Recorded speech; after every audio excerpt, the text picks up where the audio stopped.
You're not. I said, no, no, no, other than day one. Donald Trump has successfully moved the Overton window in a way that is as dangerous for the future of democracy in this country as anything else. This is what Vout and Project 2025 wanted. Newsom is he's daring Tom Homan to come and arrest him. Should he do it? I would do it if I were Tom. I think it's great. They control the Congress, they control the White House, and they control the courts. And so, of course, they're massively, massively overreaching. And yes, they are getting away with it right now. This is clearly a man who cannot tolerate criticism of him or what he does, which is exactly what authoritarianism is all about. The New York Times is just as fake as CNN and MSDNC. They really are the enemy of the people. What he is saying, rather bluntly, if you stand up to Donald Trump, he will punish you. Protesters in Philadelphia, state capitals in California, Minnesota, Michigan, Texas, Wisconsin, Indiana, and others showed up to oppose Trump, Musk, and Project 2025. US and President Trump has overseen America's largest military parade in decades as nationwide protests take place against his leadership. Demonstrations are happening right across the United States today to oppose the Trump administration. Two visions of America. On a day the country's deepening divide was there for all the world to see.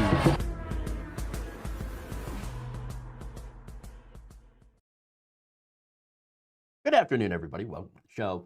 I'm your host, Jeff Waldorf, and you are watching Logically Left right here, YouTube, Facebook, Twitch, all the usual characters. All right, so I don't know why I say that, but anyway, got a great show for y'all today. Thank you for tuning in, and please like and share if you haven't already, because it's going to be an interesting show. We're going to, I know, I do a lot of FAFO stuff, but today it's a little bit heavier. So we've got how the Biden DOJ dropped the ball on the cases against Donald Trump. So we've got that. I'm gonna talk about that.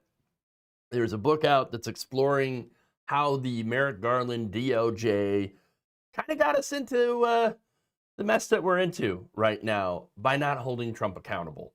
And so that is really, really important, especially considering what we're doing today and how we're dealing with everything today. We've got Trump spending millions and millions of dollars on ICE ads during a government shutdown, as Snap is about ready to run out of cash. And so people are not going to get their benefits on November 1st. And so priorities, right? Priorities. Well, you know, we see the administration's priorities, okay? We have a progressive candidate in Illinois that has been indicted by the Department of Justice for protesting. And so protesting against the immigration raids that are happening in many different cities across the country. And so that is a pretty dangerous precedent. We're going to talk about that and then, of course, get the view from the candidate herself. So it's really important. We got Utah that is building a forced labor camp for homeless people. That is really, I mean, just incredibly scary and dystopian. And I mean, it's just, it's horrifying. So I've got the details on that. And then we do have, the first time I'm actually going to talk about Graham Plattner in Maine, and I'm going to discuss a viral moment that the Plattner campaign has received from one of their town halls or campaign events.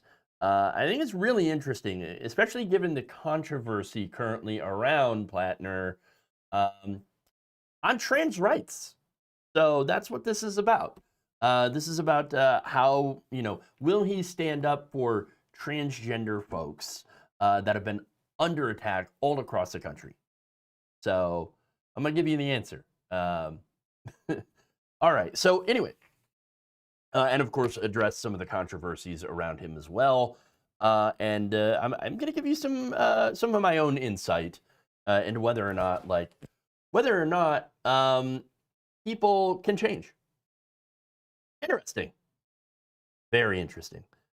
So let's talk about that coming up in the show. All right. So now first, let's dive into how the DOJ really dropped the ball when it came to going after Donald Trump. So let's do that. Oh boy. There is a new book out explaining how the Biden Department of Justice essentially dropped the ball on their criminal cases against now President Donald Trump, which again allowed him to become president again, even after doing crimes, and ushering in the hell world that we now currently live in.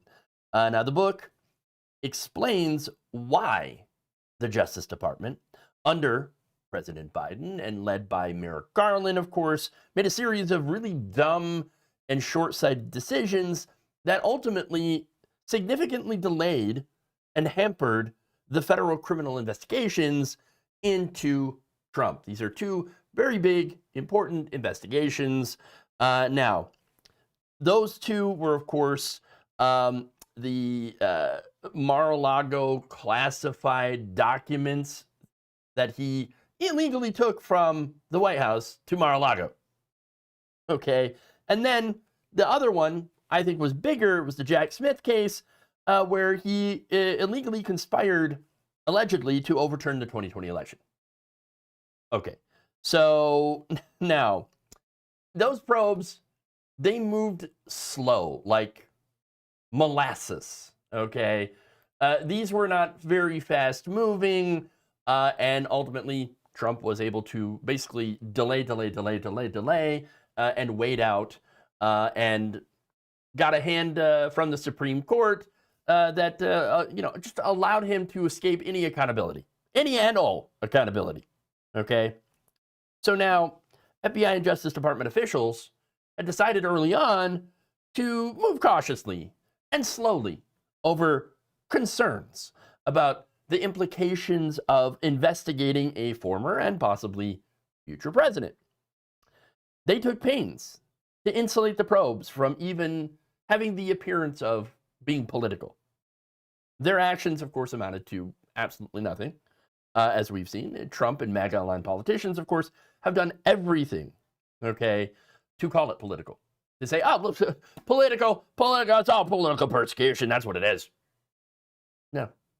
Now, it's funny enough, because this administration is now doing actual political investigations into people who try to hold Trump accountable. Letitia James, for example, James Comey, John Brennan, John Bolton, those people targeted through, through the DOJ for these very, very political investigations for political reasons.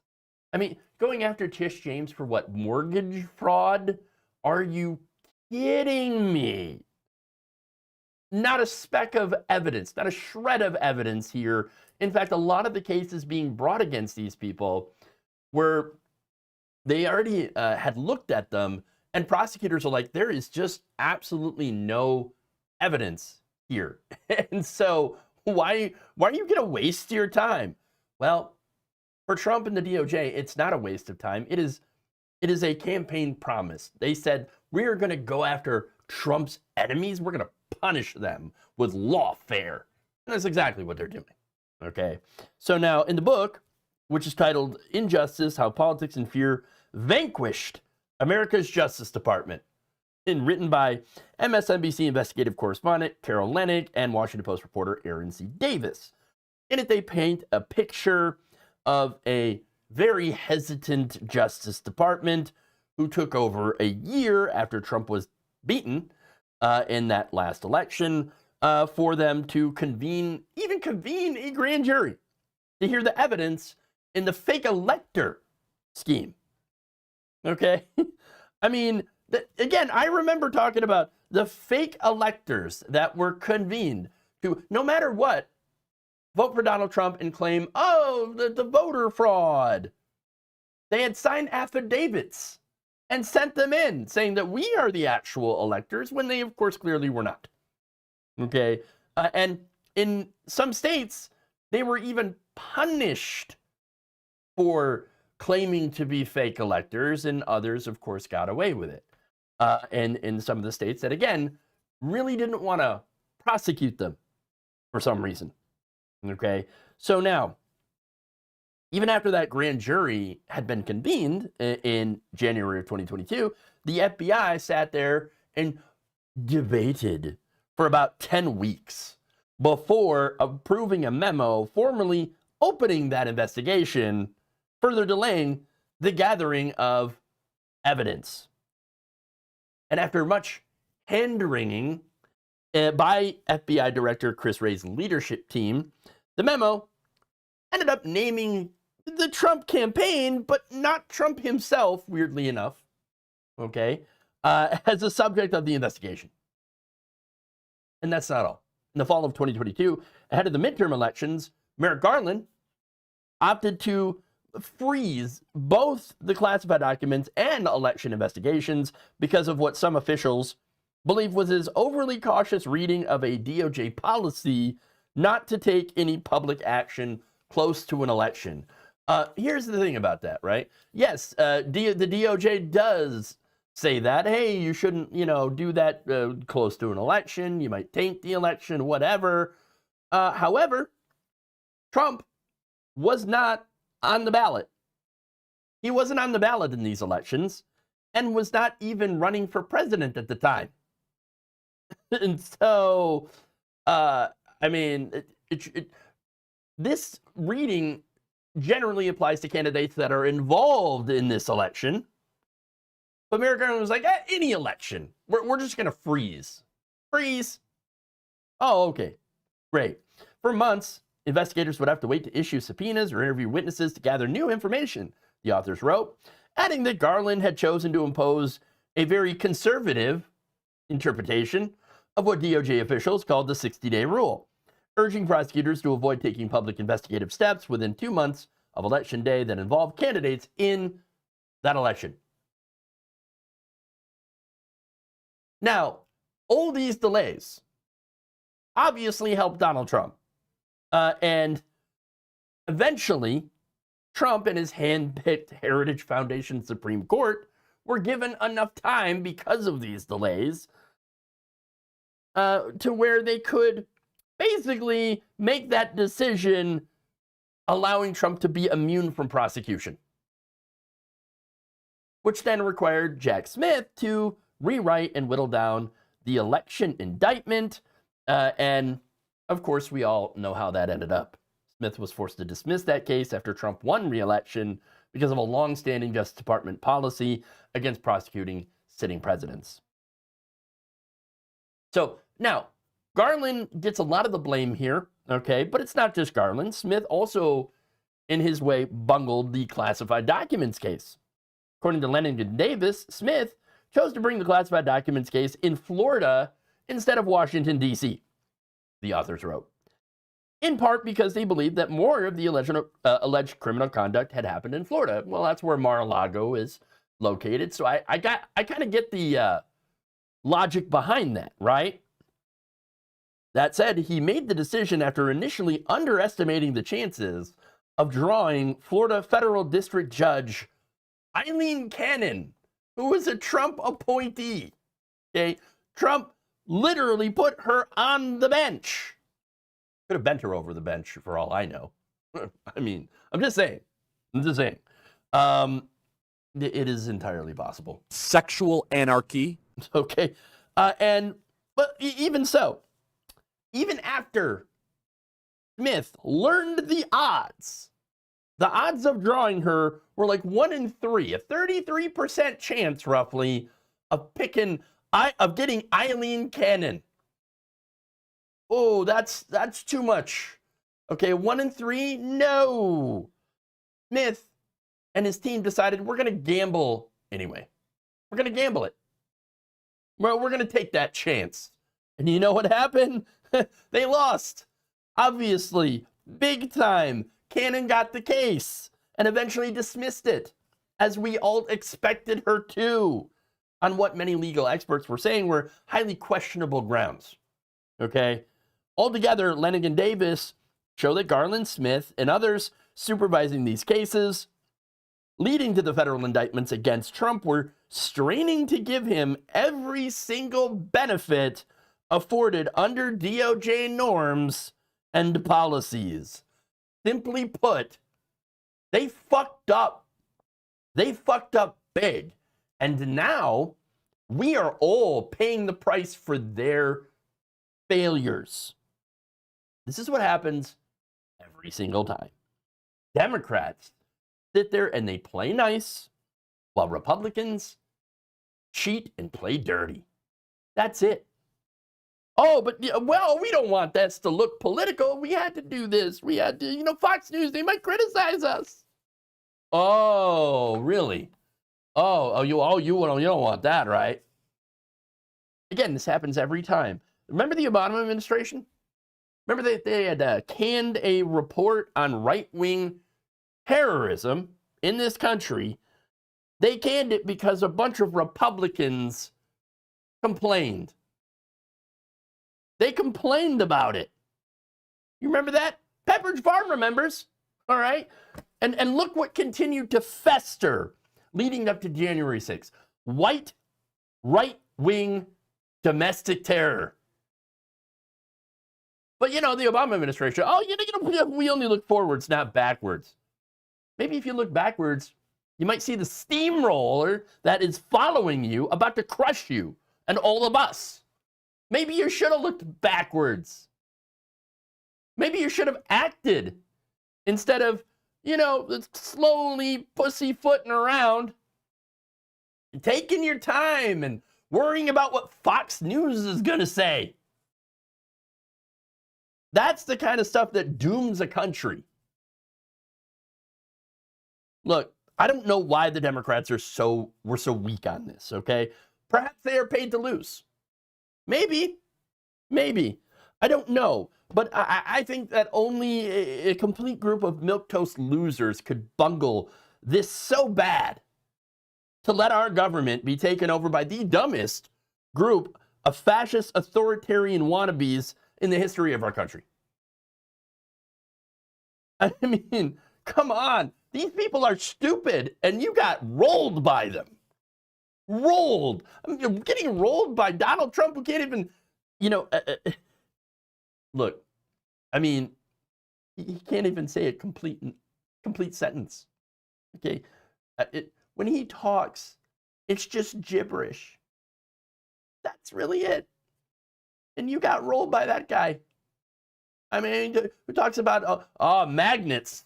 You get a magnet wet and they don't work anymore. You don't understand how magnets work. The freaking magnets, how do they work? You don't know. You have no clue how anything works. All right. Remember the stealth planes? The brand new F-35s, fighter jets. They're stealth. You can't see them. You can. That's not what stealth means. You can see them. They're not invisible, you moron. You lost to that guy. And then you let that guy get away with very extremely obvious crimes. Losers. All of them.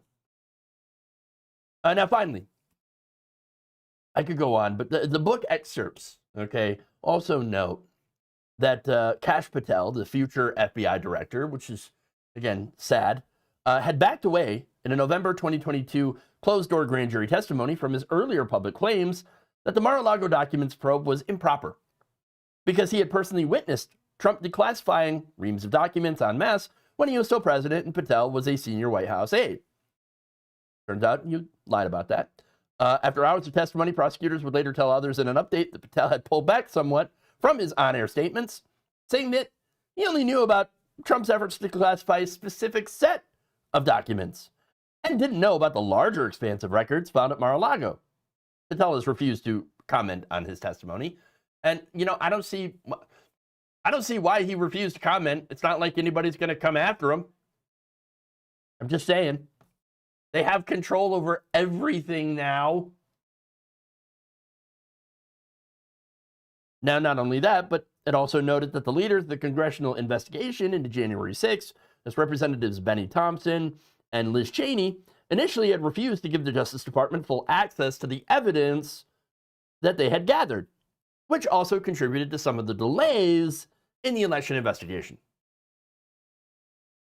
Also, a veteran national security prosecutor at the Justice Department, George Toscas, had believed that it was a mistake to name the same special counsel to investigate both the classified documents and election cases, Jack Smith, saying, quote, "It's going to look like the anti-Trump investigation." You know what happened to that guy who was so concerned about making sure, oh, yeah, we got to protect Trump because it looks like an anti-Trump investigation? That guy immediately fired. At the White House's instruction, Trump appointees removed Toscas from his national security position just hours after Trump's inauguration. Oops.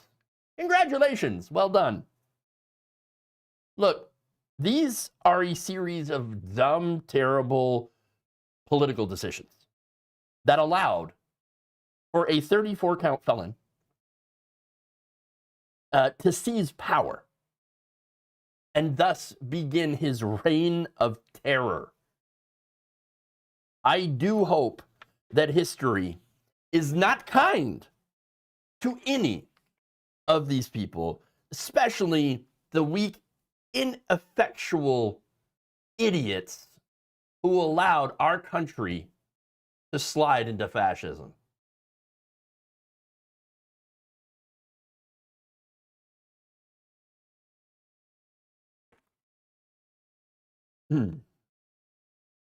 Moving on.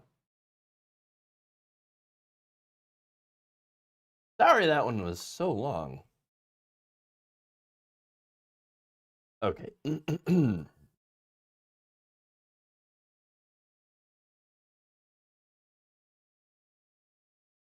Trump administration is showing you their priorities in the latest government shutdown.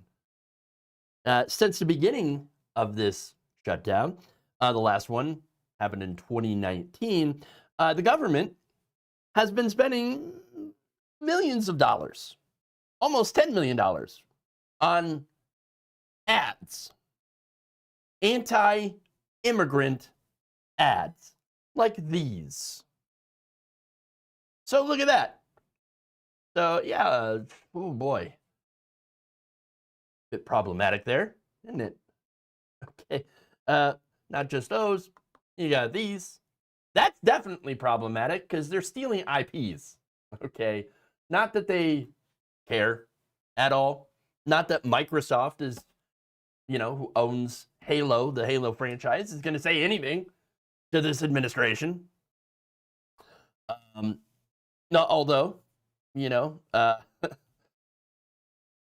might have something to say about this. Okay. Just saying. Yeah, there's that. Oh, and by the way, I do have more here. Just one more to show you. All right. So there's that. Defend the homeland. Ah, yes. Defend the homeland, everyone. So those are the ads that they are spending money on. And it's not just those specifically. There's TV ads, ads on social media, of course. But yeah, they're spending a ton of money on these ads while Snap is set to run out. Great. Awesome.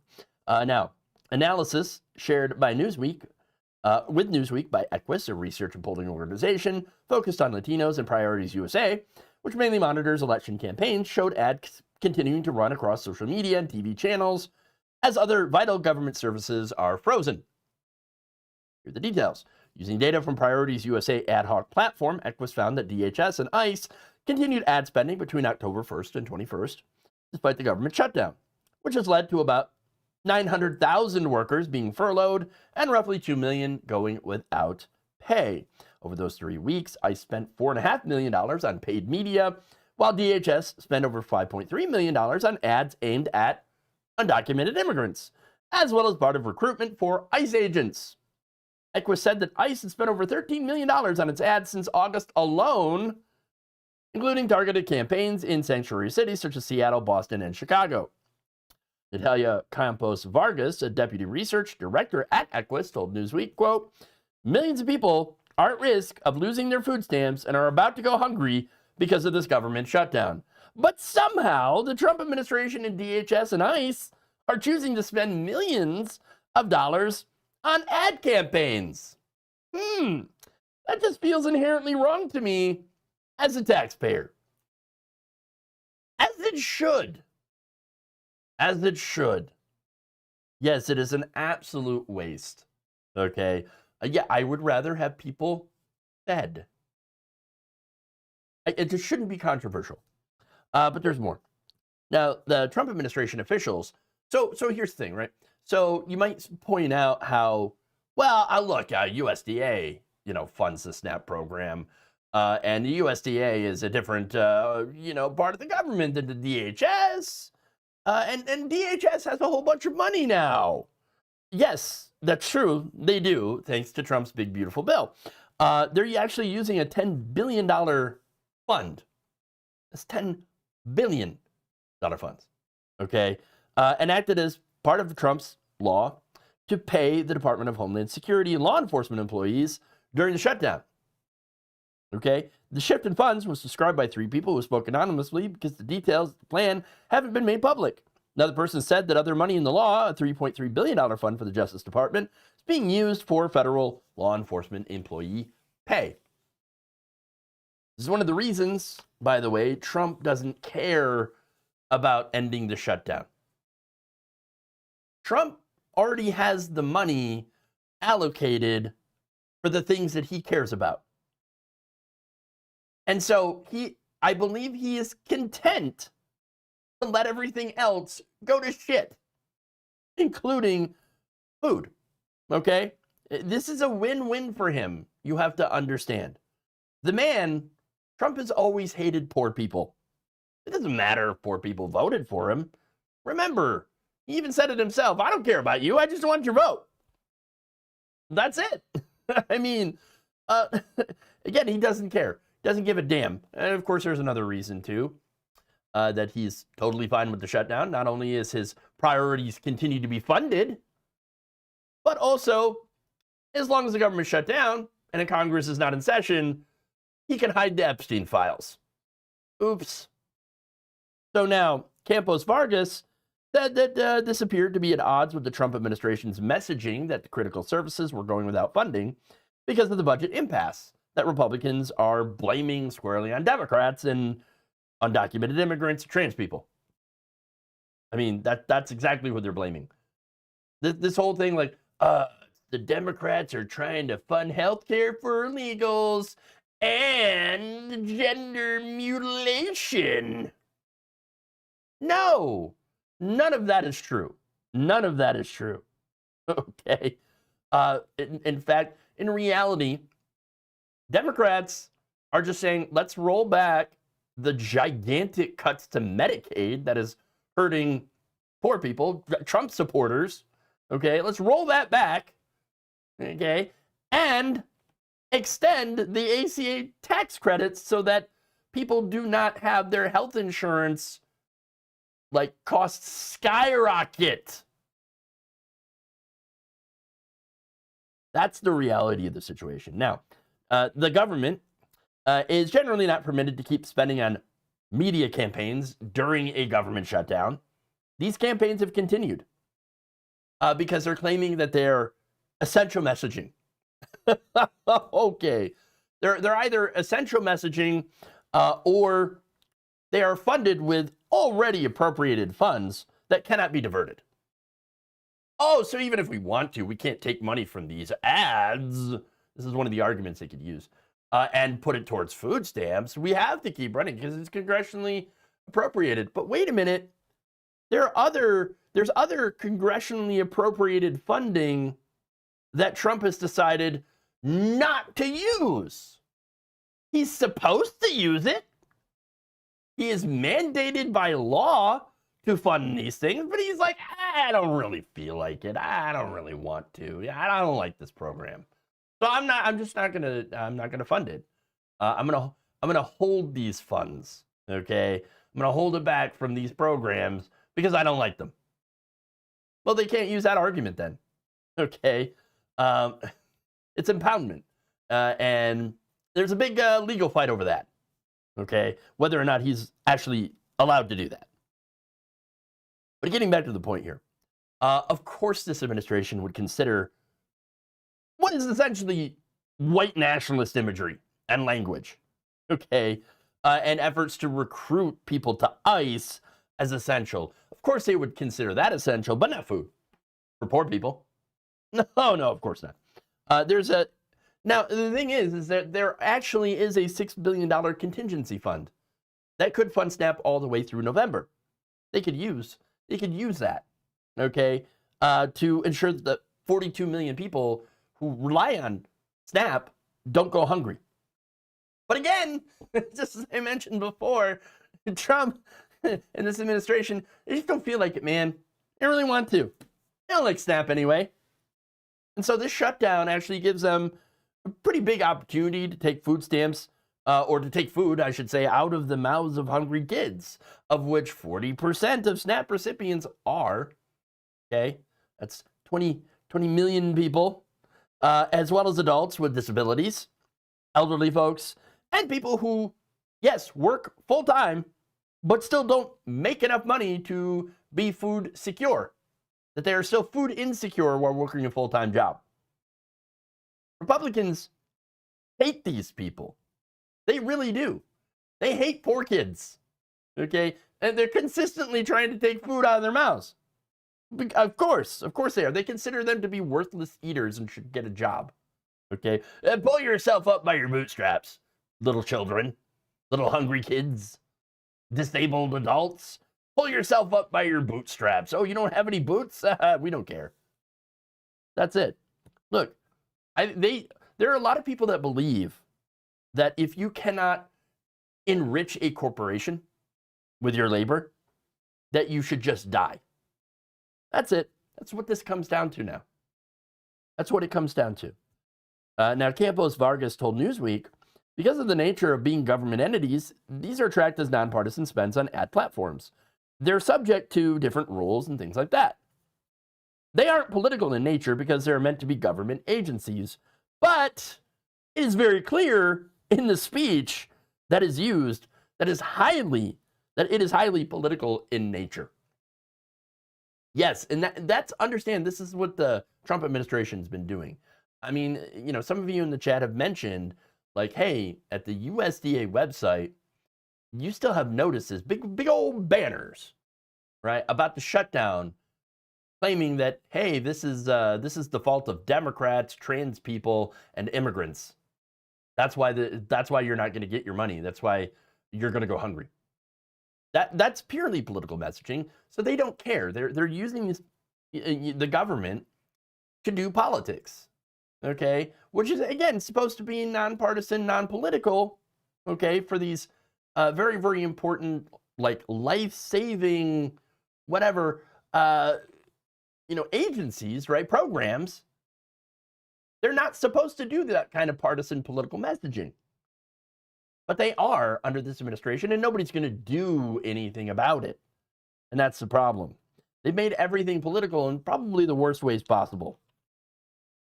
So it's not exactly surprising to me, then, that they will continue to air and post these very, very political, sometimes white nationalist type ads, while at the same time watching about 40 million people go hungry. It's just who they are.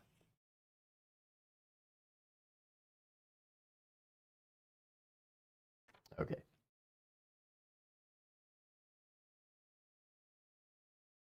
moving on here.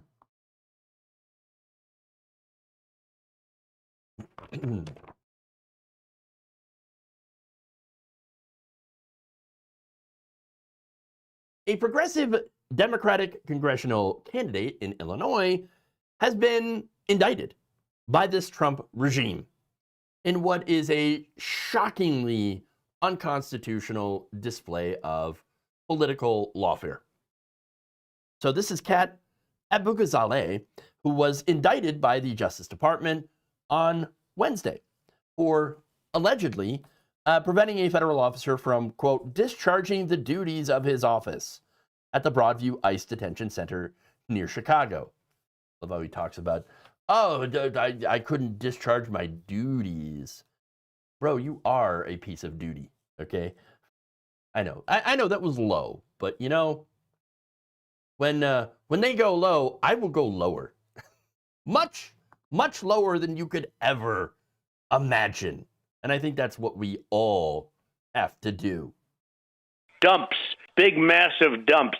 Okay, but anyway, now this Broadview ICE Detention Center, of course, has faced a lot of backlash from people that are living in the area. They don't want this there. Okay, they don't want this there. They don't want to see it. They don't want this ICE facility that is basically a place where they're disappearing immigrants. They don't want it in their city. So there have been a lot of protests.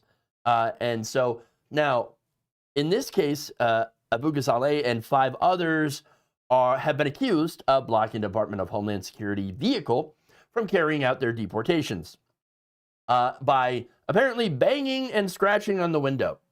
I'm going to read you this court document.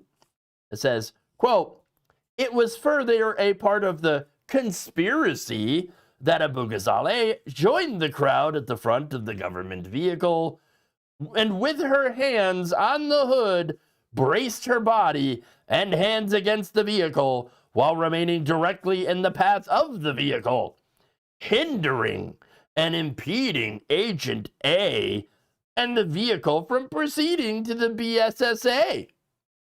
Agent A. Does that stand for asshole? I'm just asking questions here, guys. Abughazaleh forcibly impeded, intimidated, and interfered with an officer of the United States. Really? This 20, you're saying this 26-year-old woman, who I'm gonna guess weighs less than $150, okay? Probably like 110 pounds at most, okay? You're gonna say that this young woman intimidated an officer. Really? Are you kidding? Yeah, okay, buddy. Sure. I mean, seriously? She's gonna intimidate you? Really? Yeah, okay. In addition to the alleged banging and scratching on the window, the indictment alleges that the protesters broke a side mirror and etched the word pig into the vehicle's body. Based if true, okay? But I'm not buying any of it. But look, here's the thing. As funny as that is, what they're trying to do here is not. Each defendant now faces up to 8 years in prison on the obstruction charges and up to 5 years on the conspiracy charge, if convicted. A lot of the Capitol rioters, you can remember, they got charged. They got obstruction charges. Okay, you were obstructing Congress. Okay, they didn't get 8 years. Most of the people got a slap on the wrist. Okay, that's it. They got a slap on the wrist. And you know, again, a lot of the judges are like, no, we're maybe a couple weeks in jail, a couple months, and if you're involved in the violence, then you're obviously going to get a bit more. But a lot of the January 6th, the Capitol rioters didn't get these heavy-handed sentences. But this candidate and protesters who are protesting against ICE that is overwhelmingly disappearing people, okay, without their due process. You're going to go after these protesters and try to give them at least 8 years in prison. Are you kidding me? Are you kidding me? Now, that said, the Palestinian American candidate and former journalist, I believe she worked for Media Matters, okay, she posted a response to these charges over on social media. I want to show you that.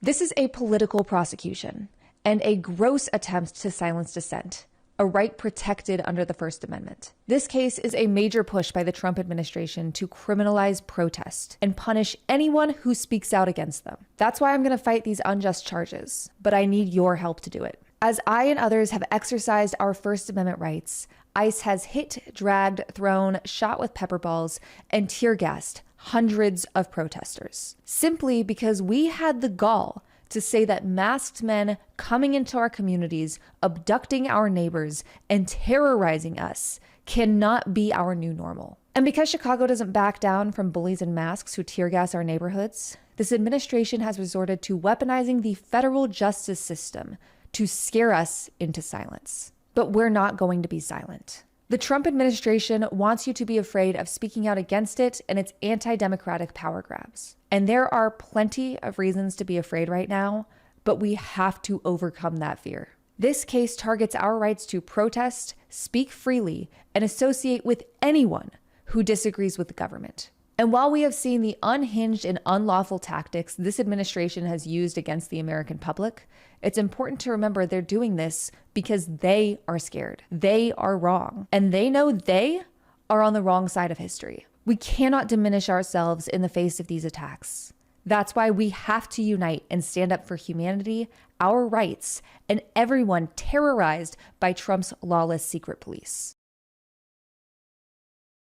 So, look, I love that message because it is a message of do not comply. Do not comply. Keep fighting back. Keep fighting back. We will not be intimidated. And look, this woman's put herself on the line. Okay? She has. She's already been body slammed by Trump's goons. Okay?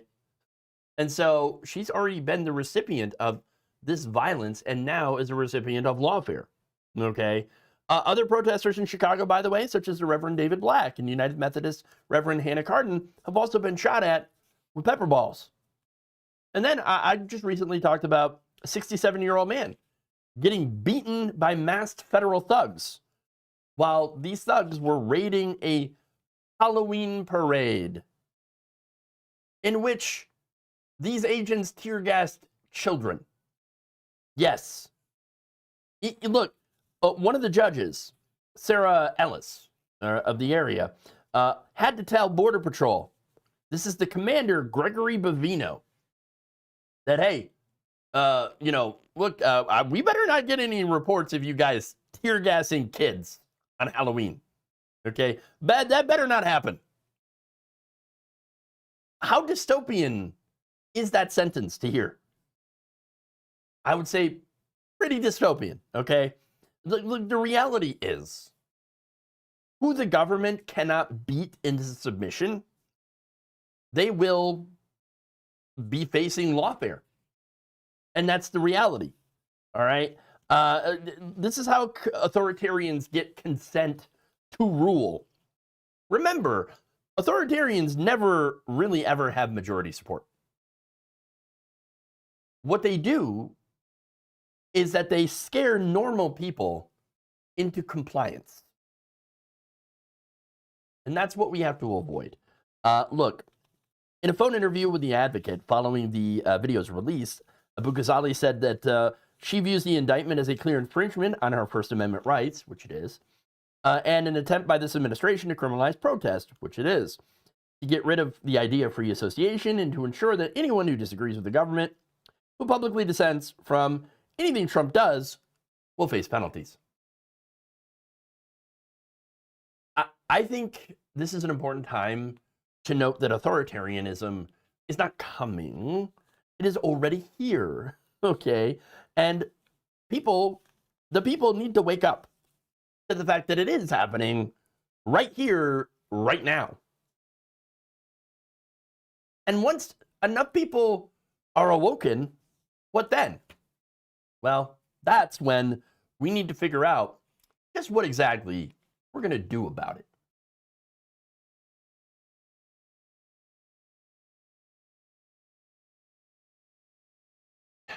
Okay.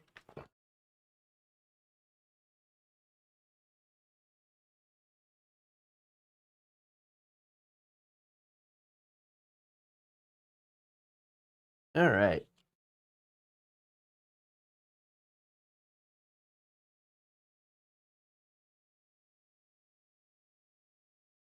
It appears that the first Trump slave camp is now being built in Utah. That is not hyperbole. All right. This is following President Donald Trump's executive order on homelessness. Utah is building a massive internment camp where homeless people will be sent to and forced to perform hard labor. Last month, Utah's homeless services agencies came to an agreement for the state to acquire a nearly 16-acre parcel of rural land in the North Point area of northwest Salt Lake City to construct the first of its kind facility, which is slated to have around 1,300 beds. The project began in July following Trump's executive order ending crime and disorder on America's streets, which threatened to withhold funding from states and cities unless they criminalized homeless people camping on streets and ordered the Attorney General to expand the use of involuntary civil commitment for adults experiencing homelessness. Involuntary, of course, being another word for slavery. Okay? This involuntary commitment. All right? Now, the order also requires the Department of Housing and Urban Development to end its support of housing first policies, despite the fact that, of course, those policies were pretty effective at curbing homelessness. I've got some details on that later on. But less than a week after that order, Utah's Republican Governor Spencer Cox, as well as the state Senate President and House Speaker, both Republicans, sent a letter to the state Homeless Services Board, which was created last year following a legislative push by something called the Cicero Institute, a far-right think tank that has proposed aggressive measures to criminalize homelessness and which has had a major influence over Trump's crackdown on the homeless during his second term. In the letter, the leaders agreed with Trump in the administration that they do not support housing first policies and claimed they lack accountability, and directed the board to accelerate progress on a transformative services-based homeless campus that would prioritize recovery, treatment, and long-term outcomes, not just emergency shelter. No, this sounds like forced labor camps. Okay, that's really it. Now, Eric Tars of the National Homelessness Law Center noted that under this proposal, drafted by the chair of Utah's Homeless Services Board, Randy Shumway, more than 300 of the beds of the facility would be slated for involuntary commitment. Sending people there, just sending them there, forcing them to go. Now, what about all the beds that are not slated for civil commitment? They will apparently include work-conditioned housing. Tars says that the thing that scared him the most is because it means forced labor, that scares him, the work-conditioned housing. And of course, that work-conditioned housing will likely end up being for a corporate donor, okay, that just wants cheap labor or basically free labor. Now, he also noted that other anti-homeless bills recently proposed in Republican areas also have a forced labor element to them because, that's Republicans now. Republicans are the party of slavery. Just, slavery for poor people. Yeah, let's let the homeless do it. Okay, that's who we're going to make the new slaves, okay? And look, slavery, by the way, still exists in this country, It has for a very long time. It just mainly was done by prisoners. But apparently that's not enough now. Okay. Prison labor, not good enough. Now we're just going to take people, we're going to criminalize homelessness, and we're going to take those people and make them into slaves. Oh, that's horrifying. Now, let me give you some examples of the other states. In Louisiana, there is a bill that punishes outdoor camping. It was introduced earlier this year. It proposes requiring those convicted to serve up to 2 years of hard labor. So it's just right out there. Yes, if you are camping outside and you get convicted, you are sentenced to 2 years hard labor for a corporation. Wow. In Louisiana, oh, sorry, this is West Virginia. I already said Louisiana. Another bill introduced there would have required those arrested for camping to take part in what they call facility upkeep and other forms of what they call vocational training. Facility upkeep just means like being a, housekeeper, okay? Facility upkeep, okay? Cleaning, cleaning toilets and sweeping, floors and things like that. Manual labor. Great. I mean, all of this is absolutely insidious, okay? Because we live in a country right now where housing is unaffordable. That's it. You can work full time in this country and still not make enough money to pay for a house, to pay for a home, an apartment, depending on where you live. Now, the Republican solution to that is to arrest those people and to shove them into forced labor camps where you are not allowed to leave. No, of course not. And by the way, this campus, it's over 7 miles away from the downtown Salt Lake City, in the middle of nowhere with absolutely no public transportation. So they're just taking people, shoving them in the desert in this facility, and they cannot leave. They just can't. And even if you do manage to make it somewhere else, TARS says that, the people are going to be, the authorities are going to be actively enforcing anti-camping, anti-loitering, and other laws. So odds are, if you leave this facility and you end up going back to the city, you're just going to get picked up and sent back. That's it. You're going to end up right back in there. Now, I mean, again, it's horrifying. Now, that said, state officials, let's go to the cost here. They expect the facility to cost about $75 million to construct. And I think that's important talking about the cost as well, because this costs a lot of money, $75 million. And then on top of that, about $30 million a year for ongoing operations. Okay. So I think it's important to point out the cost because there are other ways to deal with homelessness that are, first, don't involve slavery, for one, and secondly, they actually cost less. Okay?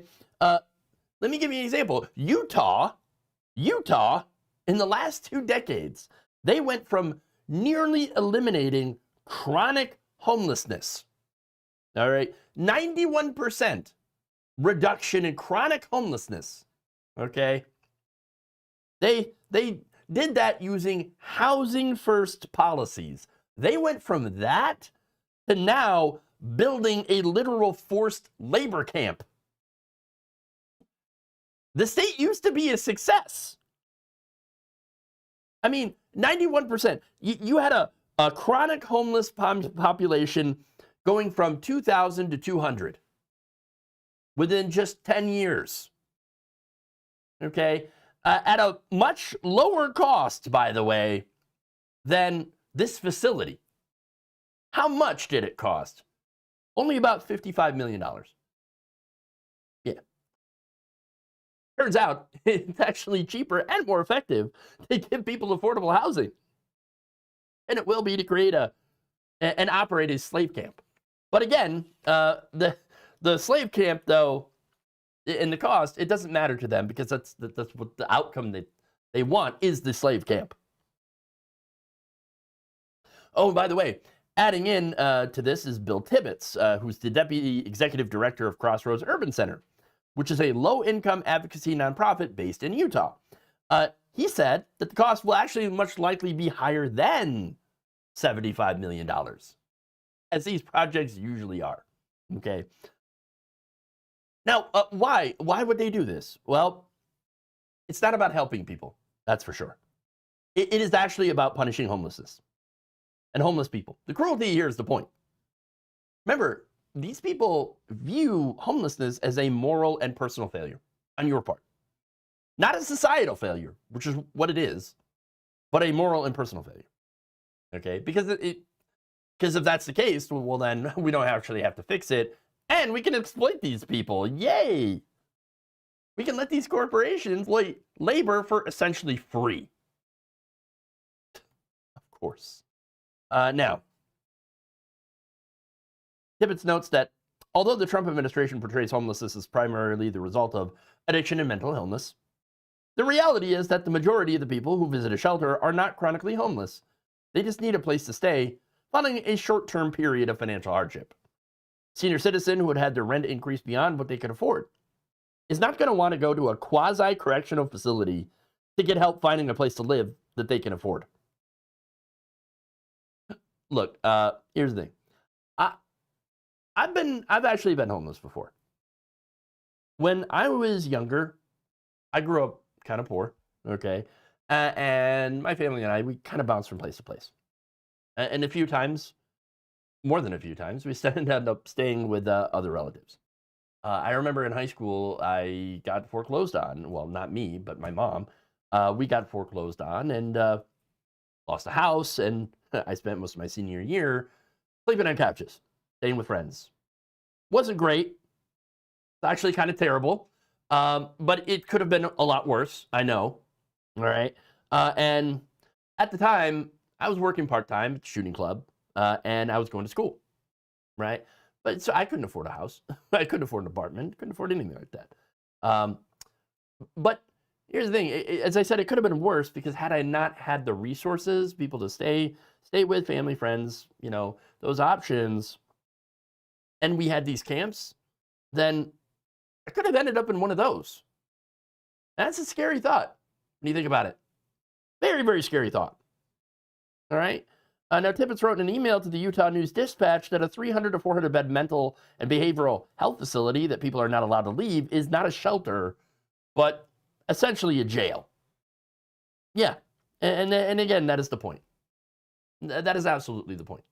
Now, you might notice the sidebar might look a little bit familiar because that's actually from a Star Trek Deep Space Nine episode in which the heroes, okay, the officers go back in time. Time travel episode. Back to the 2020s, 2024 specifically, and find that, things are pretty bad. That there are these sanctuary districts, they call them, of which they shove all the poor and homeless people. And it's really, really a good episode and not something that this administration probably should have modeled things after, but it feels like they did. It's great social commentary, but not so good for policy. All right? But again, that's the point.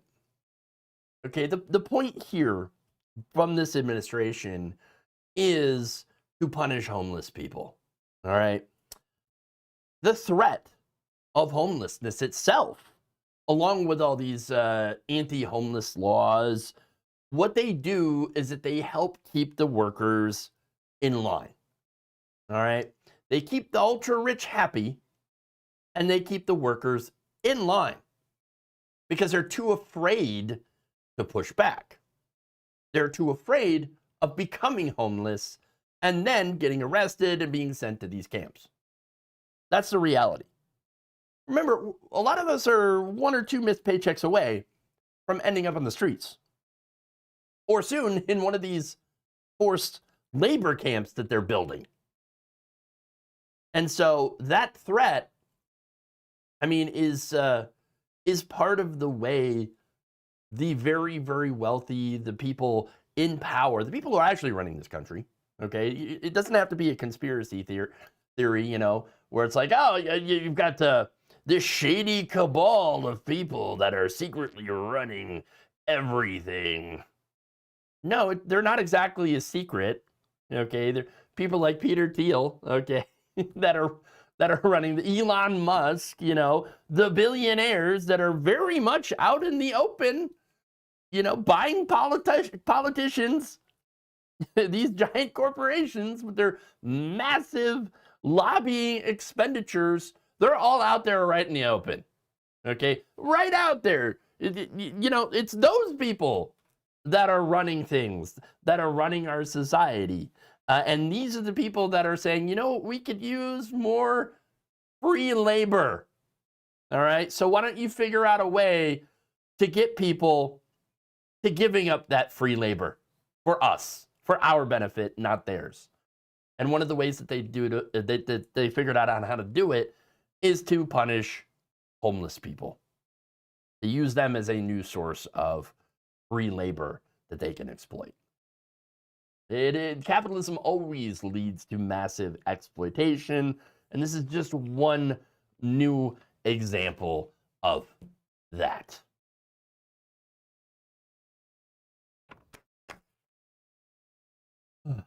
Okay.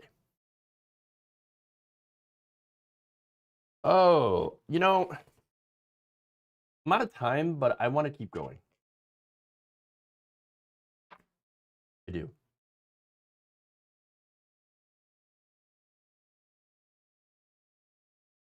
So, you know what? We'll do it live! Right, we're going to keep going.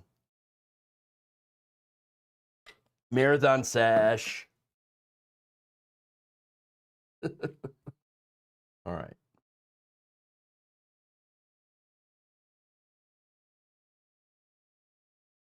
U.S. Senate candidate Graham Plattner recently went viral on Tuesday night for his answer about, basically it's a question on trans rights. I would love to be out protesting. I would love to be out knocking on doors. But I'll be honest, a person like me could get killed right now in this country. I believe in you, and I believe that you are a better man than you once were in the past, because I'm a better person than I was in the past. If I stand with you, will you fight with me? Will you stand up for me? I firmly believe that every single American has the right to live the life they want to live in their own body as they see fit. I also fully recognize that as a cis white male with a bunch of tattoos and a long combat record, that I get to put myself out there in ways that other people don't.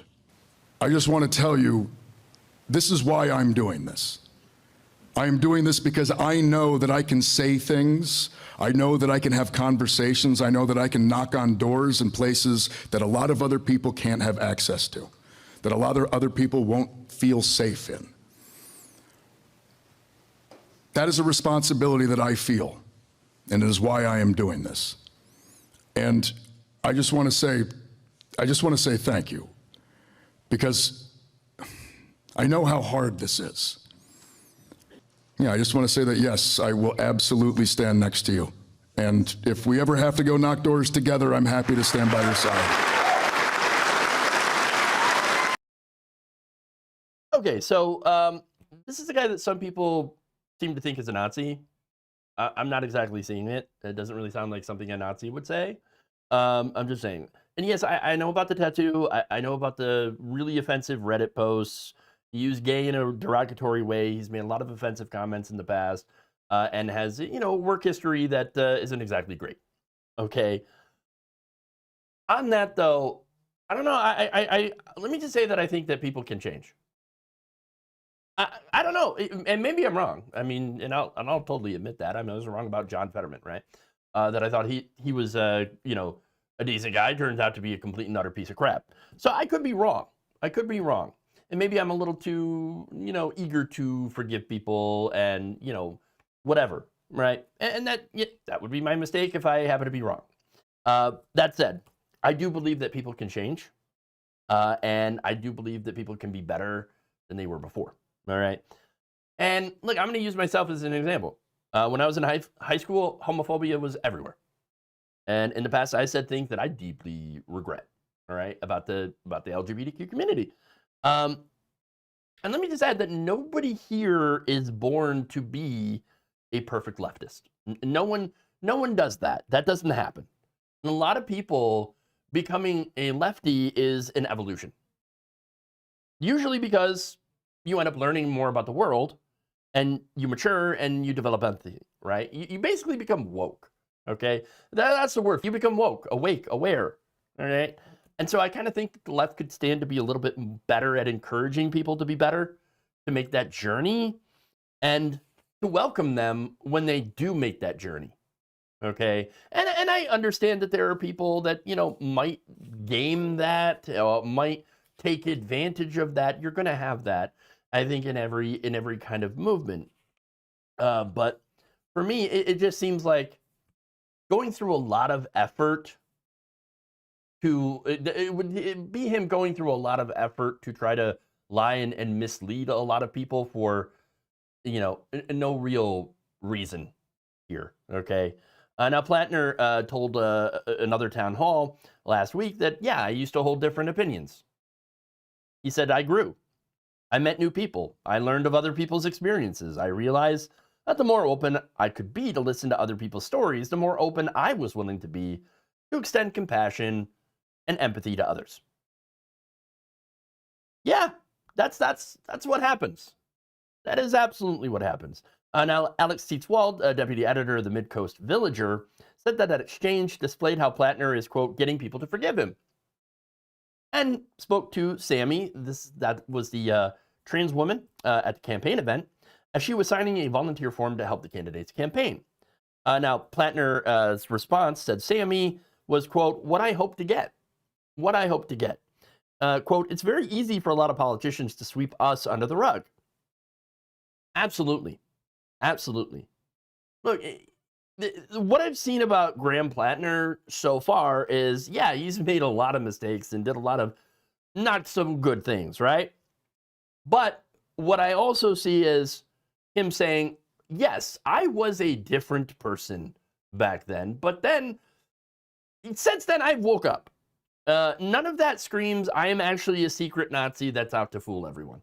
I just don't see that. I mean, why would you go through all that effort when you already have actual Nazis on the right? Why not just run as a Republican as a Nazi? You could do that. You could do that. Okay. Look, what I do see as well as establishment Democrats wanting to make sure that not a whole lot changes.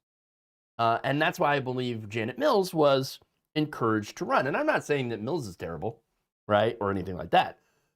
You got to give her credit for fighting back against Trump as aggressively as she has been, against his anti-LGBTQ stuff. And that's all good stuff. That's all good stuff. All right. Now, Sammy said that she had been really impressed with Mills's fight against Donald Trump, but she didn't agree with her being tapped by Chuck Schumer, in this race. Okay. She said, I voted for her for governor, but not for this. I don't think she has the ability to make change. I almost read a quote by Plattner for some reason. No, I wasn't, misgendering or anything like that. Not trying to anyway. Again, Trump, Mills did say that, yes, she would stand up against Donald Trump. Okay. But the big problem is you've got to do more than that.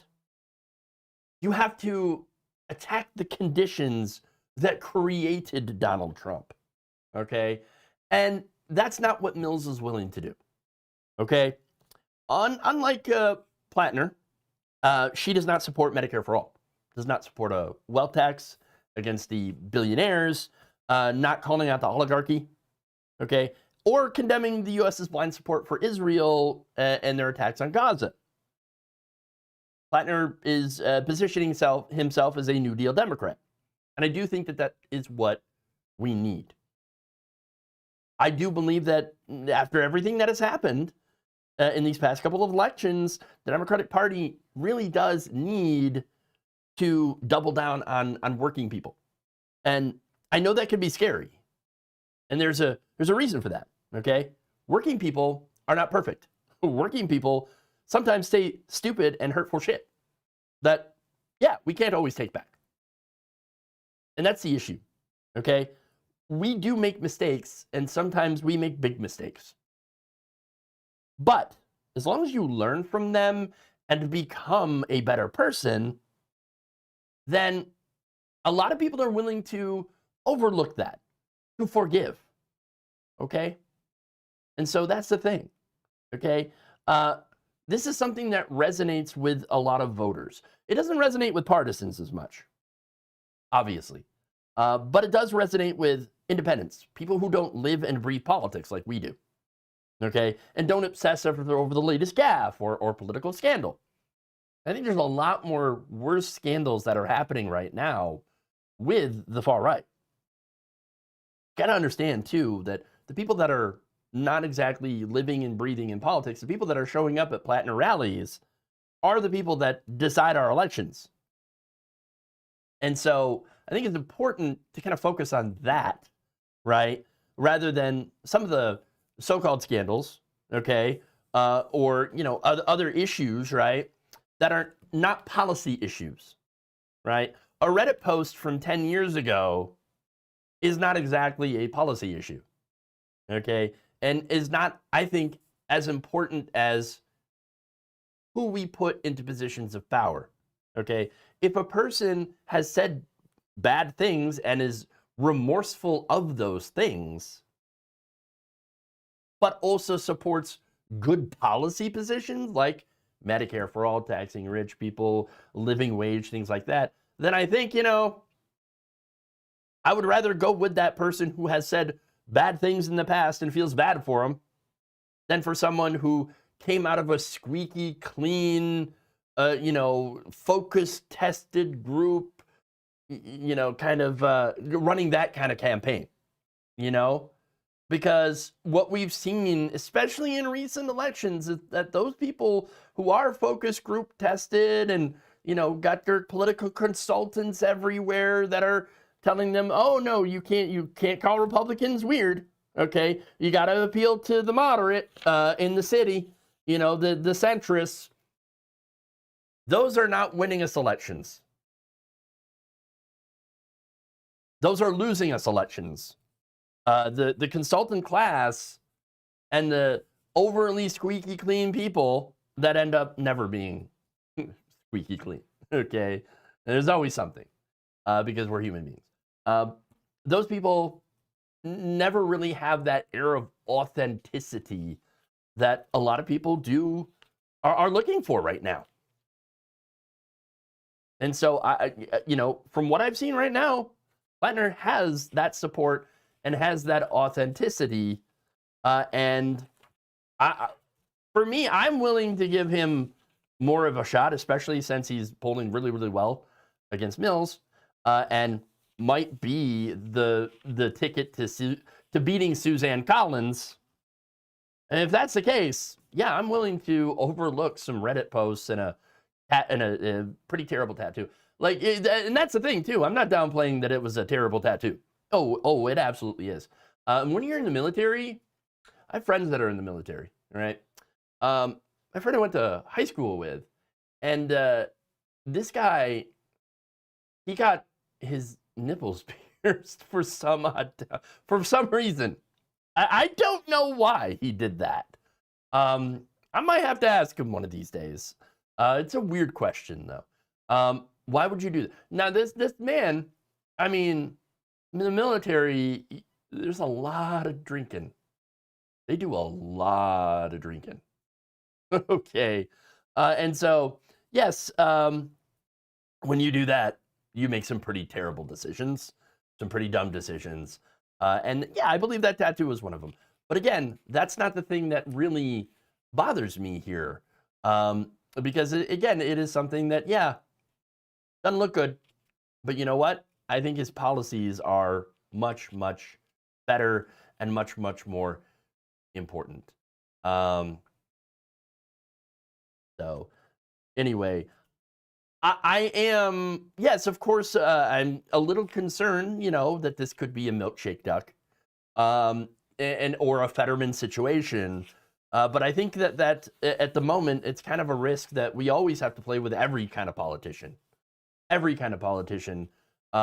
because, you know, and every human, because you don't know people generally, you know, you don't always know who is being genuine and who is not. But at this case, I'll just take this, I'm taking him at face value, and taking a risk. And, you know, if you're not comfortable with that, that's totally fine. But for me, I'm willing to take that risk.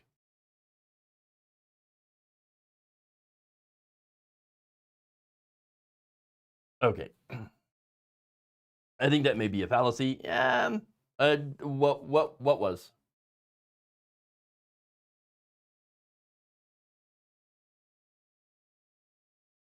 No, but it is an example of doing something stupid. Okay. Pierce nipples is not the same as a Nazi tattoo. Yes, but it is an example of doing something extremely stupid.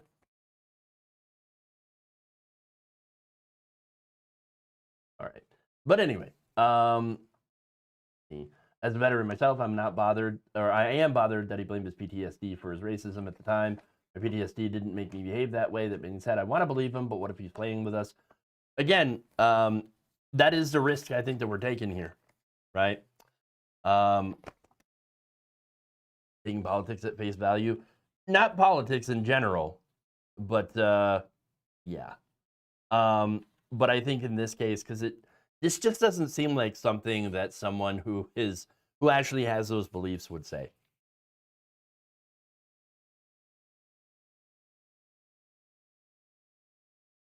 All right.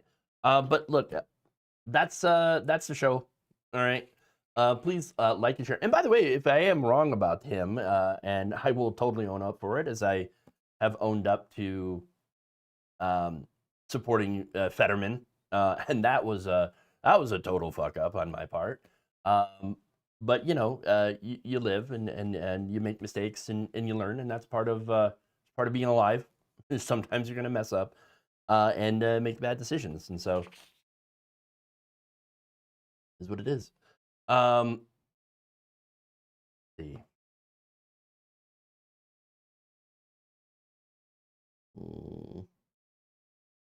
I was gonna say something, but I forgot. I must be hungry because I'm forgetting things now. And there it is. So I'm gonna have to end the show here. And we'll do another one tomorrow. So if you haven't already, please like and share. You need to see his connection if somebody placed him here, basically. Yeah, I don't know. I haven't seen any of that. So I don't know. His brain damage. Yeah, Fetterman. All right. So look, consider becoming a supporter, by the way, of independent progressive media by hitting the join button below. And you know, you could become a patron as well by going to our Patreon page, patreon.com/jeffwaldorf, and sign up, support independent progressive media that way. Let's see. I grew up believing in saying dumb shit when I was young. I'm not that way now. Exactly. I'm the same way. Yeah, I did say a lot of dumb things when I was younger, and you know, I do have a lot of regret in that. You know, yeah, I do have regrets, and I think, you know, if you don't have regrets, that would be very, very surprised. All right, I'll leave it at that. Love you all. Thank you, and remember, change begins with you.